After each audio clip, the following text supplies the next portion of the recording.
Yo, what's going on, guys? It's Aiden's Breakdowns, and today I'll be going over the recent moves to start the NBA offseason. So first up, we got Steven Adams signing a 3-year, $39 million extension with the Houston Rockets. I think it's the right move.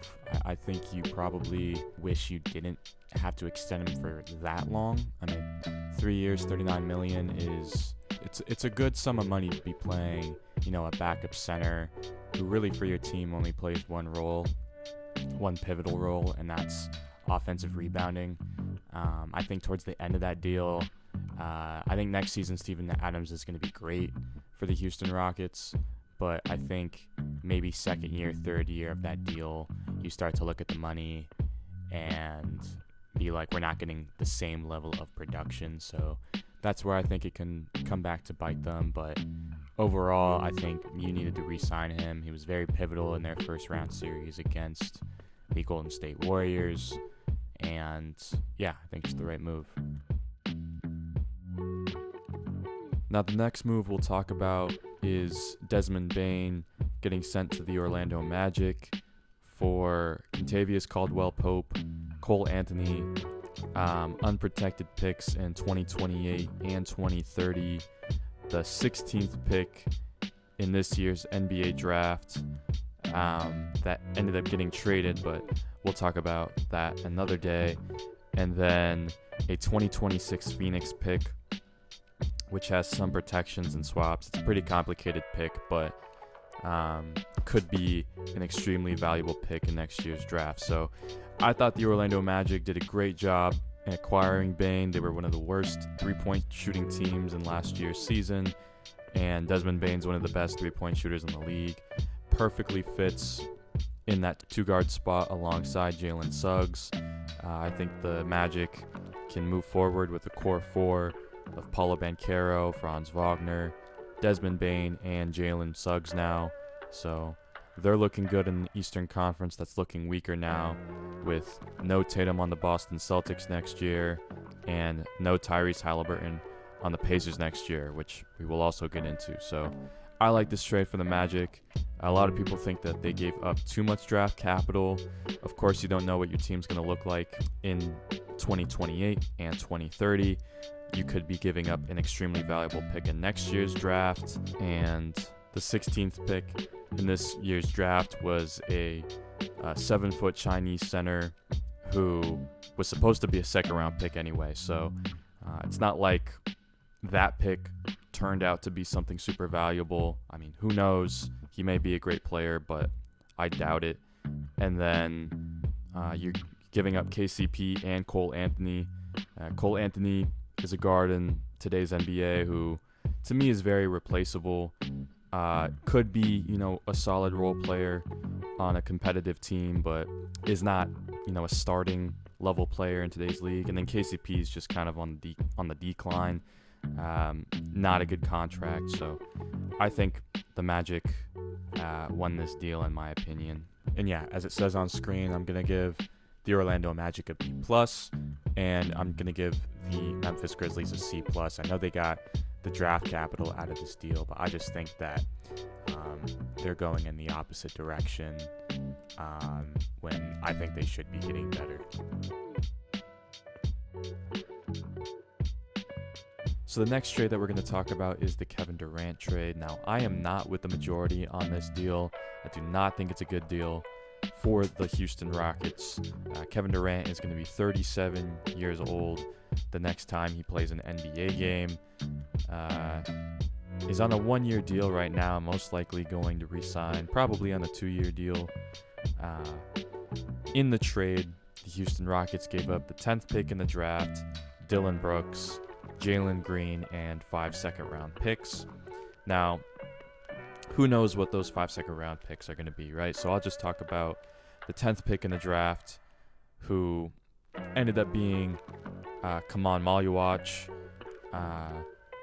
and the Suns also got Mark Williams in a completely different deal. So the Suns now have their 2 centers moving forward. But yeah, you're essentially giving up Kaman Maluach in that trade, who I think was a great defensive presence for Duke last season. And, as Steven Adams is aging, could have been your backup center long term. And they gave up Dylan Brooks, who is a great 3-and-D vet in today's league. Big reason of why Houston was so successful last year.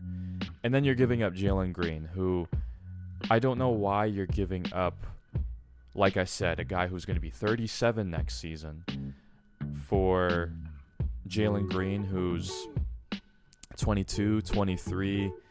I think he's a young star in today's league. I know a lot of people question his inconsistencies on the offensive end of the floor, but I think you just got to give that time. I don't know why we're speeding up the process. I don't know why NBA teams love to speed up the process so much too soon. This is not a team. A lot of people think they're going to contend in the Western Conference, and yeah, they're going to be a great team in the Western Conference. 2 seed, that was one of the best defensive teams in the league, adds Kevin Durant in the offseason. Why wouldn't that be a contender? But when you take a look at all the other teams in the Western Conference, OKC, they're not going away, defending champions. San Antonio, are you telling me a fully healthy season of Victor Wembanyama and De'Aaron Fox isn't going to make some noise in the Western Conference? Add on a second season of Rookie of the Year Stephon Castle and number 2 pick Dylan Harper. Talk about the Dallas Mavericks when they're fully healthy. They look like a squad. You got Minnesota. You have, who knows what the Lakers are going to look like next season. So you have a lot of teams. Denver. You have a lot of teams in this Western Conference who are going to be able to compete with this Houston Rockets team. And I mean, what are we calling it a success? Are we a conference finals appearance? Do they have to make the finals? Do they have to win the finals? When do we call this Kevin Durant trade a success? This was the same question I had when he went to Phoenix. When do we call this trade a success? And obviously we're calling the Kevin Durant trade for Phoenix a complete failure. So I'm giving this an F for the Houston Rockets. We'll see how that take pans out in a year or two or multiple years down the line. I'm giving this an A+ for Phoenix. When you talk about the value that other teams were giving for Kevin Durant across the league, able to come out with Jalen Green, who, yeah, maybe he turns into something, maybe he doesn't. But when you're able to turn Kevin Durant into that, one of the best role players in the league and a lottery pick who, come on, Maluach has a ton of potential. I'm giving this an A+ for Phoenix. Wanted to talk just a little bit about the 2025 NBA Finals. OKC just looked like the more dominant team. They had an outstanding playoff run, an outstanding regular season, winning 68 games. We're an amazing defensive team. Their point differential throughout the season was insane. Shea winning MVP and Finals MVP, a historic season for him. Chet was amazing in that Game 7 with 5 blocks. Just a really good season from the Oklahoma City Thunder. And as someone who was rooting for the Pacers in that series, to see the run that they had, kind of being this underdog story, and to see Tyrese Halliburton go down in that Game 7 with the Achilles was a bit heartbreaking. But we just hope that he can recover next season, be back for the 26-27 season, and play at the same level that he had been playing at for his playoff run. So really not much more to say about this series, but we got some great basketball, and I'm excited for the offseason ahead. Wanted to talk very quickly about the Daniel Gafford extension. He signed a 3-year, $60 million extension, so that will be $20 million per year. I think that's very important that the Mavericks get him back just so they have depth at that position. You wouldn't want Lively to be the only center on the team, so I think it's important. He's a very good player, and yeah. And the next move I wanted to talk about is the Anthony Simons Drew Holiday trade. In the trade, Boston acquired Anthony Simons, and 2 second-round picks, sending Drew Holiday to the Portland Trailblazers. Now, to me, this is a bit of a head-scratcher for the Portland Trailblazers. You're adding, a 34, 35-year-old who is on, I think, a 3-year deal. Doesn't make a ton of sense to me. I know there's a lot of discussion right now about timelines. I'm still a big believer in timelines. I think it's important, but Drew Holiday obviously does not match the Trailblazers timeline. So it's a bit of a head scratcher to me. What I think is the reasoning behind this trade is maybe this opens up more minutes for Scoot Henderson. Maybe Portland sees Scoot Henderson as their franchise point guard and wants a vet in the locker room that's going to help Scoot Henderson's development and maybe turn this team around a little bit. They haven't been good since the Damian Lillard trade. And Drew Holiday, despite him aging, is still a decent basketball player in today's league. Now, for Boston, I think this is incredible value for, again, a 34, 35-year-old. You're getting 2 second-round picks and Anthony Simons, who is a young guard. I think is super underrated in this league, is a great scorer. I think fits their system well as a heavy three-point shooting team. And I have heard reports that Boston is looking at options to send Simons to another team. So if that happens, then obviously we can't assess the deal until that happens. But as of right now, it looks like they're keeping Simons. He's on their roster. And I think having him long-term is just going to be better than having Drew Holiday long-term. So I'm giving this an A+ for Boston. I think it's an incredible return for an aging Holiday. I'm giving it an F for Portland. I know it's pretty harsh, but I don't see what effect this has on the team, really. Like, if you wanted to start Scoot Henderson, if you view Scoot Henderson as your franchise point guard, just start him over Simons. Simons can come off the bench, but didn't end up doing that. Ended up acquiring Holiday. So yeah, giving this an F for Portland. Another thing I wanted to briefly touch on, for the people saying, well, we had to pay Anthony Simons next year because he's going to be a free agent in 2026, and we didn't want to pay him. Well, now you're just paying Drew Holiday that money, so that argument doesn't make much sense to me. Just wanted to throw that in there as a note. Now, the next trade we'll talk about is the swap of Jordan Poole and CJ McCollum. The full trade details include the New Orleans Pelicans sending CJ McCollum, Kelly Olynyk, and a future second-round pick to the Washington Wizards for Jordan Poole, Saddiq Bey, and the number 40 pick in this year's draft. Now, to me, this is just a CJ McCollum for Jordan Poole swap. Washington does this to free up some money. CJ McCollum's on an expiring contract, and the Pelicans probably do this to add another young piece to their rebuild. I know there's a lot of talk of the fit of Jordan Poole on the Pelicans, but I like that they're getting a young piece, and if it doesn't work out, it doesn't work out, but I at least like that they're getting younger. As for the Wizards, this doesn't make much sense to me because you're not really getting any value for Poole. An expiring contract, Kelly Olynyk, who is an aging vet, in a second, but you also traded away a second. So you're really not getting any sort of value for Jordan Poole whatsoever.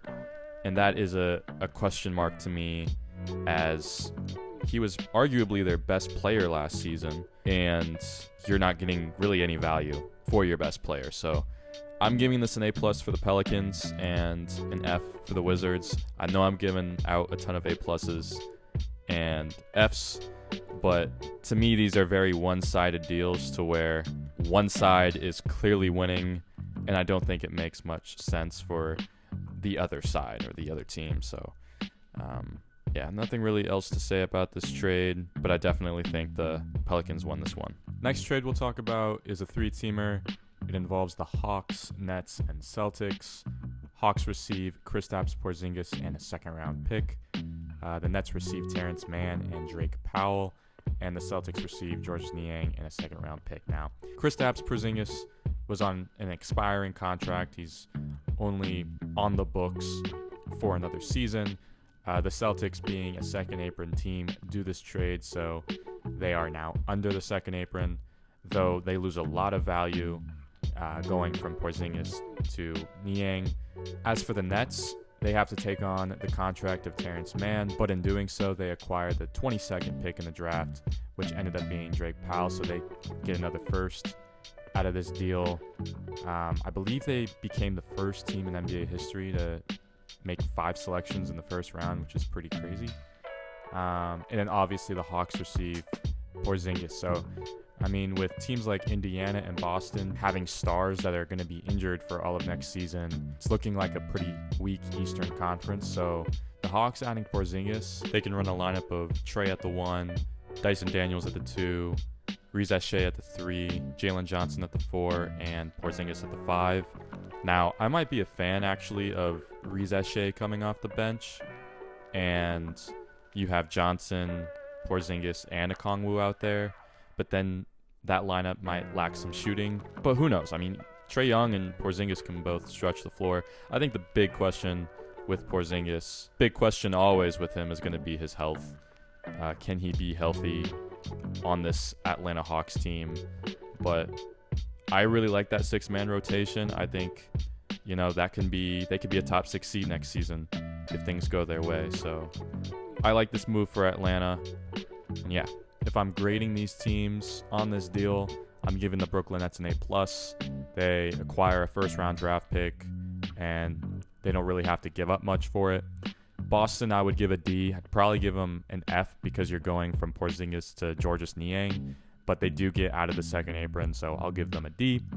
And in Atlanta, I'd probably give them a B. This would probably be an A, but I just worry about Porzingis' health. Moving on to the Kyrie Irving extension, he declined his player option and signed a 3-year, $119 million contract to re-sign with the Dallas Mavericks. This was essential in their plans of being a championship contender when he's healthy.